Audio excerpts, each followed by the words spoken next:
Voilà, nous allons commencer par aller sur le premier onglet ici, prendre un cône et placer le cône au milieu de la scène. Si je vais dans le deuxième onglet, je peux en changer les paramètres. À savoir, je peux changer le rayon de sa base, le rayon de son sommet, ainsi que sa taille, sa hauteur. Je peux également ajouter ou diminuer le nombre de segments qui le constituent. Une fois que nous avons fait ça, je vais aller dans mes modificateurs, dans les déformations paramétriques et filer. Et là, je peux ici régler les filements de ma primitive. Je suis maintenant sur mon objet de déplacement et je vais le centrer sur la scène. Voilà qui est fait. Je repars sur mon premier onglet dans mes primitives standards.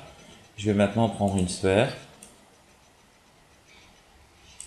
Dans le deuxième onglet, je peux paramétrer son rayon, le nombre de segments qui la constituent. Je peux, si je le souhaite, faire une hémisphère. Cette hémisphère, je vais également la placer au centre et la désaxer sur un axe, ici l'axe DX. On voit que je suis à 99, non ça serait un peu trop loin, on va la mettre ici. À peu près à 80, je vais taper 80 pour avoir un chiffre rond. Je vais maintenant la dupliquer.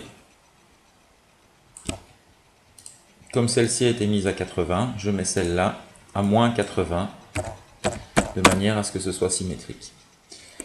Avec la touche CTRL, je vais maintenant sélectionner les deux demi-sphères et je vais les dupliquer. Je vais les dupliquer en leur imposant une rotation qui sera de 90 degrés.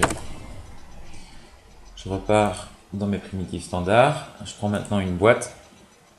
Je viens tracer une petite boîte ici que je vais également centrer.